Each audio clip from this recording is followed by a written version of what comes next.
Hi, I'm Sarah Factor, your host of Not Just in the World of Beauty, a podcast brought to you by Aveda. I've been here since 2007, and in that time, I've met some amazing people, and I've heard their stories and have engaged in really inspiring conversations, and I wanted to share them with you. Hello, on today's episode, we are talking about generational beauty, and we are lucky enough to have the beautiful Janell Geason, Aveda's Global Artistic Director for Makeup, in the house, along with her beautiful daughter, Claudia. And I think I'd like to let you both introduce yourselves. Tell us a little bit about what's going on in your lives. Well, hi everyone, this is Janell. What's going on in my lives? Every day is a new day. Today it's a beautiful day in Minneapolis, so it's springtime, so I'm feeling renewed and alive, and just working on lots of projects and everything and anything to do with makeup. Awesome. Welcome, Claudia. Hello, I'm Claudia. I'm Janell's daughter, and yeah, just got back from a trip from Mexico. Life is good. Awesome. I have wonderful parents, so they took care of me when I was there, and feeling great. Where are you in life? Did I hear you recently graduated from college? Yes, I did just graduate from the University of Minnesota, Awesome. and I got my degree in communication studies. Congratulations. Yes. What a fun time of life. For sure. I'd like to have you each tell us, how do you define beauty? So let's start with you, Janell. We can culturally and universally look at it as it's a feeling. To me, something's beautiful when it emanates happiness, or someone who's really comfortable in their own skin. That to me is like beauty. And Claudia, how do you define beauty? Ditto. I would say it's the same. I don't even think of what it is on the outside. I just think of what's going on the inside. So. I love that you both went to how it makes you feel. I think more in the past, people went to the outside perspective, and I'm glad to see that that is a shift that's happening in our culture right now, and even for us who work in the beauty industry to help lead that shift. And I totally agree with that. You look at makeup or products as being sort of my means to sort of create that emotional connection. It's not just about showing your guests how to put an eyeliner. It's how you make them feel. Right. If you're not tapping into that sort of emotional connection, it's not going to be the same result. Right, it's just surface, and it doesn't get any deeper unless you connect to that. Exactly. I'd like to hear what you've learned from each other in terms of beauty. So I'm going to actually start with Claudia. What have you learned from your mom in terms of beauty? I've definitely learned about skincare. My mom has really nice skin. Yes, she does. So, goals. So, yeah, I mean, it definitely started with that when I was younger and still kind of trying to figure out my beauty regimen. It definitely started with skincare. Yeah, I mean, how old were you when you started a regimen? When I was a teenager, like still trying to figure it out, I wouldn't say it was like solidified then, but definitely within the last couple of years. So probably like even 19, 20 is when I really figured out what worked best for my skin. Awesome. So yeah, learned it from my mama. And Janell, what have you learned from your daughter in terms of beauty? This generation is such an amazing generation because they really are looking at all terms and all different ways that you can look at beauty, and they're really embracing every form of it. So to me, it was really more about what I've learned from her is just like to be you, do you, and to redefine what beauty is. Wow. How would you say she has impacted you on redefining beauty for you? I think I've raised a really confident young lady. I love that. I like to take a little bit of the credit, my husband as well, but I also think it comes from her. With that confidence, that's what beauty is. I look at her, I'm like, I was not that confident when I'm still not, actually, at her age. And I think this generation, especially with young girls, that's what really beauty is. To me, that's the biggest thing, is that confidence. What makes you each feel beautiful? And I'll start with you, Claudia.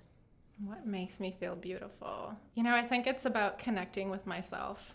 I'm out of school now, so I've had some time just to relax and sort of connect with myself a little bit more. And being able to do things that I like, taking time for myself, learning about and practicing self-care has been huge in understanding myself on a deeper level. And yeah, I definitely have to say it's had a huge impact on my self-esteem and my confidence, and that makes me feel beautiful and at peace with myself. I love that you recognize that you'd have to give yourself time and space to define yourself. Janell, what makes you feel beautiful? I think really what it is about feeling super comfortable in your own skin and really loving who you are. And then finding people around you that love you just as you are. That's what it's all about. At what point in your life do you think you kind of had the epiphany of really knowing yourself and figuring who you were? Oh, goodness. That is an evolution. That is, I don't think you ever know that, because I think you change every day, every decade, every year. You change who you are, what your contributions are, how you're looking at things. And I hope that it's ever evolving. When did you start to feel comfortable with that evolution? Maybe that's a better way to put it. I think for myself, age has definitely been one of the best things about finding who you are, because as you age, you realize that you don't care. Right. This is who I am. So, we're either going to like it or we're not going to. And this is what I'm about. And you just become more confident. For me, it came with age. We were having an interesting conversation yesterday about generational beauty, and someone reminded me not that long ago, as a woman in a traditional marriage, if you will, you put on makeup for your husband. And I love that has shifted. So now it's all about making yourself feel good, and regardless of what anyone else thinks. And I think that you're really the first generation that has fully embraced that and has really helped change the culture at large beyond your generation to really also embrace that. Right, yeah, it's about like doing it for yourself now and what makes you feel good, and I'm going to wear lipstick today because I like it. Exactly. What's the first beauty tip you remember learning from your mom? It honestly probably started with the eyebrows. Oh. Luckily, I never went through a phase where my eyebrows were like really skinny and looking scraggly, because I had my mom to make sure that they wouldn't look that way. Taking care of my eyebrows, knowing where to tweeze, knowing where to shave down, and having the perfect brow. I'd say that's probably where it started. How old were you when you started tweezing and managing your own eyebrows? 14, 15 maybe. Wow. Yeah. Yeah, I was a bit of a control. Yeah, she was like, don't touch them. I'll admit to that. Like when she came out, when I gave birth to her, I said, wow, she has great brows. That was a priority for me. So I wanted to make sure that throughout her life that her brows would stay the way they are, and don't just go to anyone.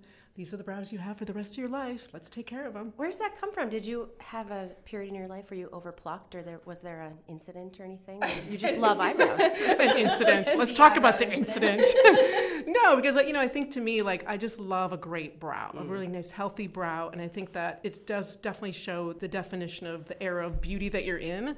And I just wanted to make sure that she had those great brows, and she just sort of kept them and didn't over tweeze them. What's the first beauty tip you remember learning from your mom, Janell?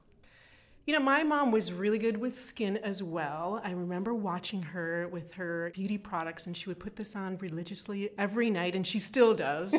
My mother's 88, and she always took care of her skin. She was from a generation that sort of Marilyn Monroe generation, if you think about that. Mm-hmm. And she loved a little bit of rouge, and by that I mean she used her lipstick as a rouge on her cheeks and a bright lip. I mean, she still thinks she's Marilyn Monroe. But that's her thing. That's what she feels really comfortable with in her beauty. Does she have a signature lip color? She loves cerise. Remember that color from our old collection? Yes. Yeah, she loved that one. So we're trying to introduce her to some new ones now. Probably sugar apple. That might be a good one for her. Just a little bit of color. I'd like to transition and talk about, I know, Claudia, you have been a makeup model for your mom and has also modeled for Aveda at events such as Congress, our big hair fashion show. What's the story? How did that start? I was 15. I remember she took me out of school, so it was super exciting. Mom of the year. Right. I was like, yes. Priorities. Yeah, and it started with that. I was 15, and then 2 years later, we had done Congress together, and we did the spring Harajuku girl type segment, and it was really fun, and I had a great time. So you had never done modeling before then? No. Was that scary? My mom was there, so True. It was okay. That's true. I had someone to hold my hand. Right. So, Janell, what happened? Did a model not show up, or did you just look at her beautiful face and go, I can work with that? Or how did you end up using your daughter as a model? Nepotism, right? Yeah. I'm Kris Jenner. That's who I am. Obviously, she's a beautiful girl. Yes. So, of course, I was like, I love her face, not only as a mother, but also I could look at it as a makeup artist, because it wasn't just about that. I also thought that it would be just a fun memory for us when I'm in my 80s and she has a child and they say, Grandma, tell us about the time that, you made Mom have pink hair. I thought that would be just a fun experience in life. I really just love working with her because she's very calm. She centers me. She's very grounded. And when you're in those sort of situations, you want people around you that are like that. Absolutely. It's interesting. You said you wanted to create a memory, and Claudia opened with, I will never forget the moment. Oh, so we did. Success. Right, we did High five. High five. As a mother of a model, though, there can be potential concerns. Was that ever an issue for you of worrying about people judging her on stage or even on social media? Are you ever concerned about the nasty trolls and how that could affect her in growing up? Absolutely. That's why you have to make sure your daughter or whoever you have is ready for that, and that they're equipped with sort of the things that they need to know in the internet world and the social media world. But I also know my daughter. I know she's solid. She was never raised that it's like just about your outer appearance. Like Right. she knows that she's way more than that. Obviously, those are things that I take in consideration for anyone that I post on my social media. I'm a mother to all these potential girls, and I'm like, on my personal social media, I don't stand for any of that. So unless we're being super positive and supportive, I don't want to be a part of that. Good. You know, speaking of social media, Claudia, your mom does a lot of fun posts, and I have this vision in my head, and I want to know if it's true, of you coming home one day, and your mom has like makeup swatches of lipstick up and down her arm, and there's like crazy things going on in your living room. Is that true? Or like what's going on at home? It's all true. Let's just be clear here. It's all true. It all happens upstairs in her room. She has a ring light, so we set up shop in there, and we just go to shop. Set up shop. It's a small studio in my bedroom. It is. Do you end up helping her a lot with the behind the scenes? There's some stuff like just little tiny shoots we've done at home, or if she's like using her hand to do a swatch or whatever, she's like, "Can you film this?" And I'm like, "Sure." We can do a boomerang. It's fine. Is there one crazy social media experience at home that stands out to you? Honestly, not necessarily. It's all fun. Yeah, it's all pretty good. So yeah. I love that. Let's transition and talk about trends going on right now. And I'd like to hear what you're both interested in. You can start with beauty or you can go beyond beauty. Like, what is trending in your life right now?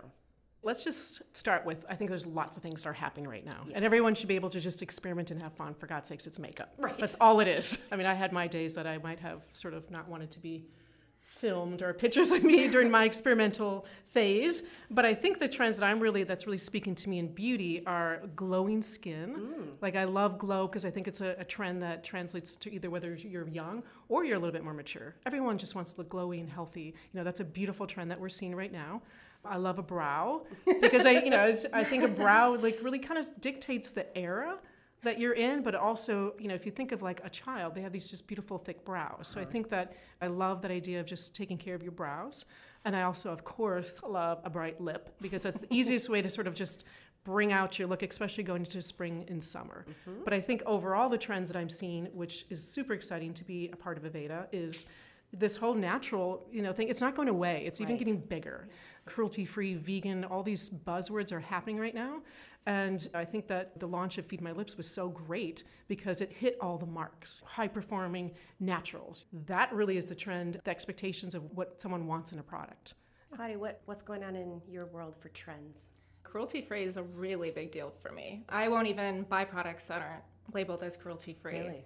Yeah, just to have my mom who works for Aveda have all these products at home that are cruelty-free is amazing. Awesome. So yeah, I think that's really great. And I think you're going to see more of that in the future. People, yeah, I bet you're right. yeah, getting on that. What is one beauty trend you wish would just go away already?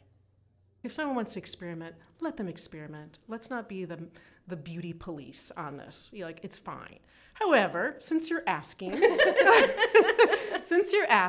I hopefully, and I think we are in this direction of overly contoured skin. I think that we've got to get away from this idea of nothing is wrong with your face. Let's just bring out your features as they are. Let's not make you into someone else. I think that is a trend that I would like to have go away. I would like to have the trend of Sharpie brows, basically. I would like to see a little bit embracing more of that natural brow, which I think is definitely there. What about the eyebrow art where you make it into like a fishtail? Well, yeah, that's hopefully just a social media thing. It's just in your privacy of your own home. I don't trend. ever see you rocking that look. No, thankfully. But whatever, it's experimental if they want to do it. And I think the last one I would say is the overlined lip. I think that obviously this whole lip thing has gone a little bit crazy. You can do a little bit of making them look a little bit fuller. And that's what a lip liner is for sure. But when it's completely obvious, then I'm like, okay, let's just bring this back. Your lips are great. So I just look at it as being slightly unnatural. Okay. And Claudia, how about you? A trend that you just wish would go away? Well, I don't want to tell people what to do, but the injections that people get on their lips is insane. Again, your lips are fine, you know? You don't need to change your face, so... Be you. Be you, exactly. Right on. Is there something in terms of technology that you wish would evolve a little bit faster? Maybe through the lens of how much you both love and support natural beauty. Do you see an evolution changing online, or do you think we have a ways to go, or where do you think we are in society? There's this uber, hyper perfection, almost computer generated, which is actually true. There are computer generated models on social media, so don't believe what you see. Wow. For real. I can show you. So there's that's happening that is really setting up these really unrealistic expectations.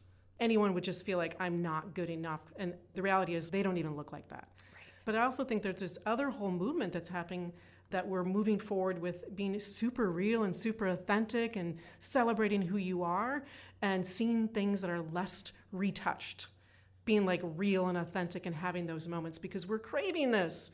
We feel like we're super connected. We're not. Right. You know, we're really not. And we're looking still at technology to connect, but we need to actually connect. I think that this idea of being more real and authentic is something that I hope we will see more of because I think that's what we need. Now, Claudia, I would say your generation is kind of in my opinion, the first that has really helped push social media and the messaging to a more natural and just be who you are. Would you say you have an awareness of that, or is just who you and your generation is? I think it's a little bit of both, especially now in the time that we're in with social media and also just other things that are going on in media in general. We see a lot more representation, which is really cool. So, but at the same time, it can also be overwhelming because you think about the fact that, hey, there are moments where not everyone is represented. Right. And it's also great because then we can have conversations about that and create dialogue where more sides are being included. Do you see it more as pressure to help lead that change, or do you see it as an opportunity to help lead that change? Both. People are like, okay, let's do this. Let's get more deeper skin tones or different types of hair or what have you. It's just having that awareness and knowing that it's there. You think about it way more and you notice it when you see it, and it's exciting and it's great. Yeah. I love that you have an awareness about that because I think only through awareness will things continue to evolve and change for the better. Janell, what's one beauty life lesson you either hope Claudia already knows or you wish she learned soon? The beauty life lesson is really there's beauty in everything, and for her to just be the one who sees it, finding that beauty and putting that out in the world and letting people know that they're beautiful. And from your perspective, Claudia, what's one life lesson in terms of beauty you hope your mom already knows about herself or the way she leads her life? Just be yourself, be who you are. You look great, own it. It's so fun to see you both support each other with that same message. Like, just be who you are, be yourself. Yeah. All right, I would like to end today's conversation with 5 rapid fire questions. Don't overthink it. Okay. And I want to hear both of your answers. And you're going to answer for yourself. I thought about having you answer for each other, but I'm just going to have you answer for yourself. All right, we'll start with Janell first. Okay. Matte lipstick or glossy? And you have to pick. Glossy. Claudia? Matte. Pluck, wax, or thread your eyebrows? Thread. Pluck. I've never done threading, so I don't think I can answer for threading. So yeah, pluck. If you were to have a spa appointment, would you prefer a massage or facial? Massage. Massage. Selfie or headshot? Selfie. Selfie. All right, and my last question is, if you were on a desert island and you could only bring one beauty product with you, what would it be? Moisturizer. I was going to say the same thing. Well, you two could get along well on a deserted island. You could share moisturizer. Right. You're very glowing. We have no food, but we're hydrated. Right. Well, this has been really fun to have you both with us today, and thank you for joining us. And I hope to continue the conversations around generational beauty. Thank you. Thank you for having us. Thank you for having us. So as I continue these conversations, I really want to hear from you. What topics would you like me to cover on the podcast? Who would you like to hear from? What topics wouldn't you find interesting? Please send me your feedback at avedaartist@aveda.com. And one more thing. I hope you're all planning to come to Congress in October. Hope to see you there.